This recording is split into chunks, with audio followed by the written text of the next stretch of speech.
Irving and Curry. Yeah, so it's crazy. Puts it up. It's goal. Kyrie Irving from downtown. Yeah. Bucks and Celtics series. The first game, that one shocked. I'm not gonna lie. Big shock. Big shock. I thought Bucks were taking game one. Especially at home. I'm not even about taking it. He could be lost to the what, 20 It something was points. embarrassing. Blown out. They got blown out. Very balanced effort by the whole Celtics though. Yeah. They actually played like how they're supposed to. Hey, everyone's getting a touch of a rock, and Kyrie's like every time it's winding down, he takes a big shot or whatever. But I was really surprised about how the Bucks defended. They did not defend well. Brad Stevens is so genius. poor. So poor, man, from Bucks. It's one of the few before. Like, I've watched them quite a bit this season because obviously they're technically game by game the best team in the NBA. But wow, that was a big shock. That was very poor, very off for their standards. It's not about off for the standards like that. Some of the plays were just letting Giannis hold the ball for so long. Like, he'll just have the ball, he'll just put it through the legs, and it was literally just, it'll be like 5 seconds left and no one's making a run. It was literally That's what I'm saying. That they weren't playing them. They weren't playing to their ability. I don't know what happened. I think a couple of them froze. I think we went third quarter because I remember. Credit to Brad Stevens and because Al Horford defended him very well. Yeah, surprisingly. Those 2 blocks. Lopez 3 points, Bledsoe 6 points, Middleton I can't remember like 12 or something, but it's like they really played well against them as well. I think that's the only issue. Like, that's the only thing I can give the Bucks hope. They ain't gonna play that bad again. Let's be real. So that's why I think I said Celtics in 7.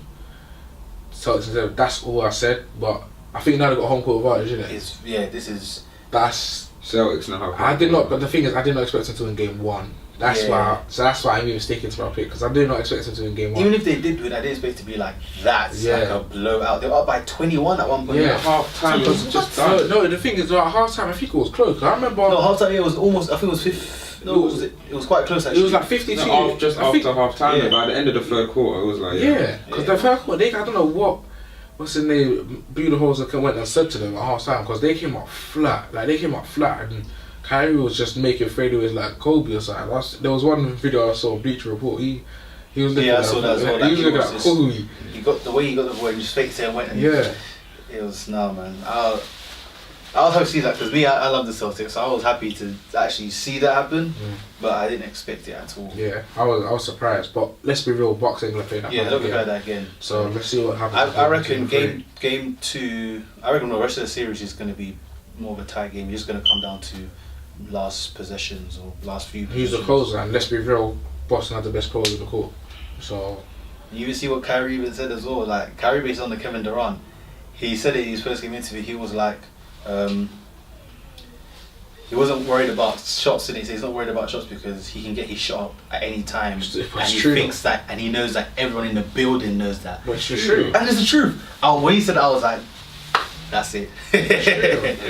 For example, you talk like that because like even he obviously hit that one to win game 7. He hit one of the greatest shots, and then Durant hit that in LeBron's face to basically close the series. Same thing, innit? That's what I mean. 2 years in a row. Alright, they're both. So for you to say that, you've got to have some clout, and they've got the clout, and everyone on the court knows it because everyone on the court saw it, has seen it, was seen it. So yeah, Kyrie.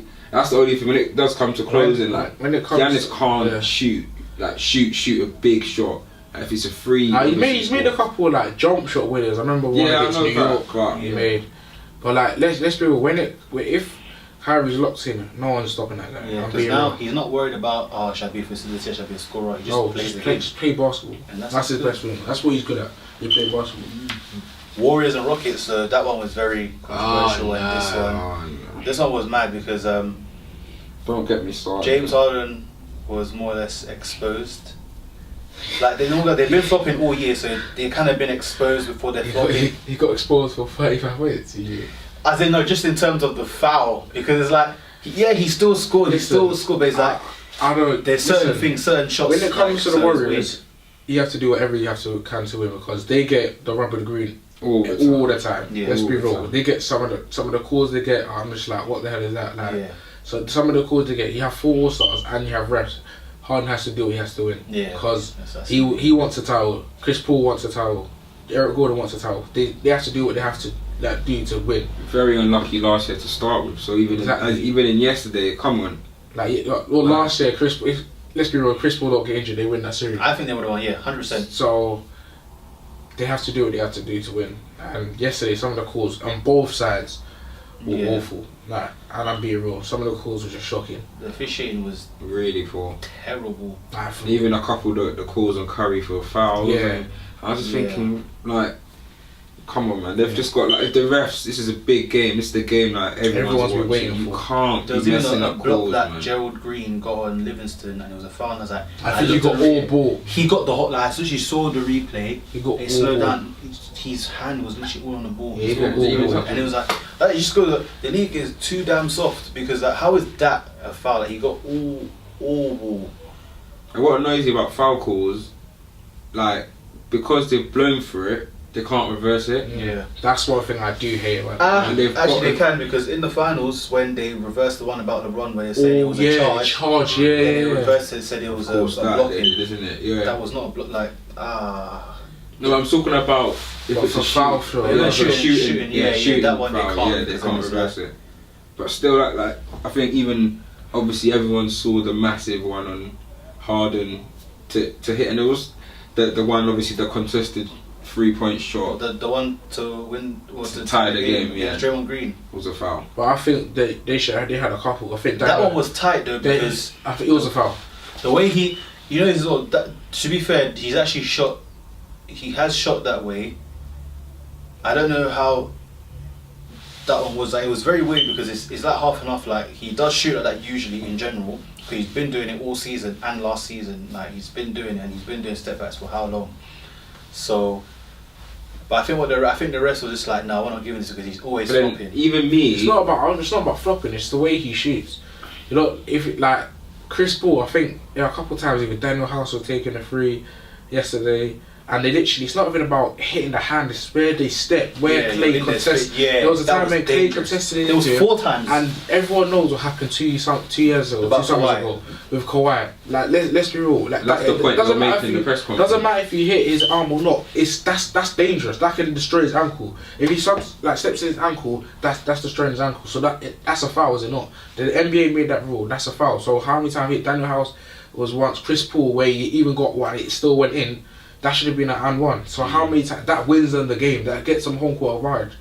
So it's lucky the way Jaden Harden fought was protecting, because there was a point where he landed on his foot, but because he bends his leg, and he drops back. That saves him. But it's true, because those are fouls. I'm not talking about him. On Bleacher, them hitting his hand. I'm talking about he was in his space. They keep on coming into his landing space, which is so dangerous. Yeah, I saw it like 3 or 4 occasions. Bleacher Report showed it. And it was Clay doing the same thing. He was there, and his Harden's foot was like all the time. He was. And you don't see Eric Gordon when Clay's taking a shot. You don't see Eric Gordon jump because he's landing in space. So that's they did it a couple of years ago, and everyone knows what happened. Everyone knows what happened to Kawhi. And that game they were up like 20. They were getting blown out. That game, San Antonio hands down would have won that. And obviously, Golden State wouldn't have won, swept them. And 2. No one knows what that series was like, but they will win that game. Definitely wouldn't have swept them though. That was just.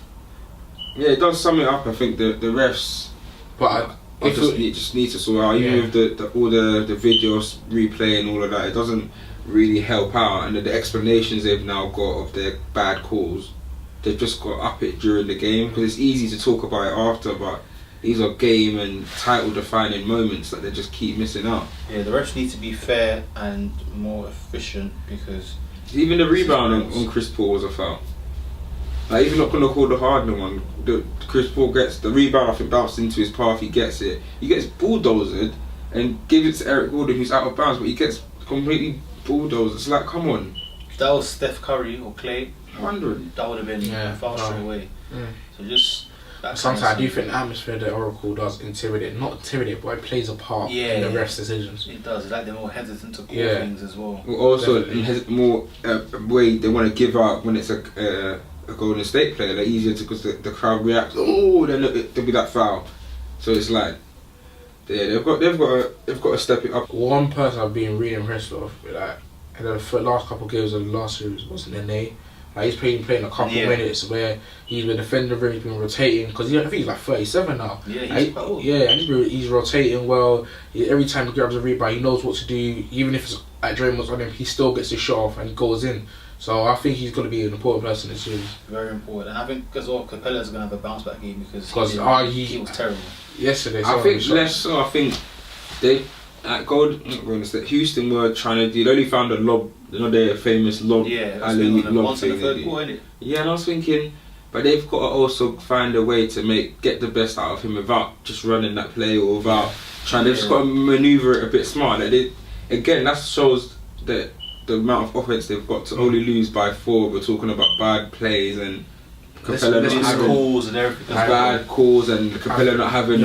He's also one of those where sometimes as well I feel like the Rockets need to stop living and dying by the 3. Stop setting it, go in. Yeah, because one thing that really annoyed me yesterday is Chris Paul did not shoot enough.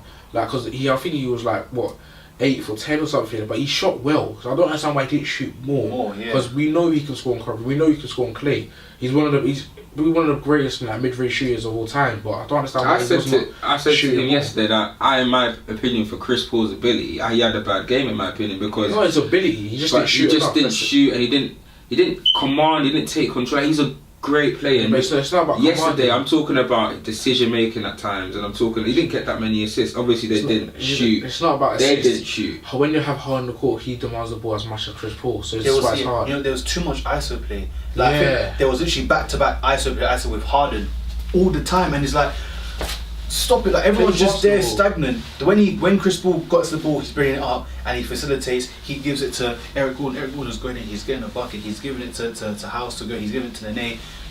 The team's actually flowing. And then I just see it with Harden. They should only be doing that when it's either the end of a quarter or it's a proper mismatch. Like, okay, Curry's there. Look, check it, and I don't need motivation. Me, I had that when I was stuck up in a station. Started off with nothing, why would I just get complacent?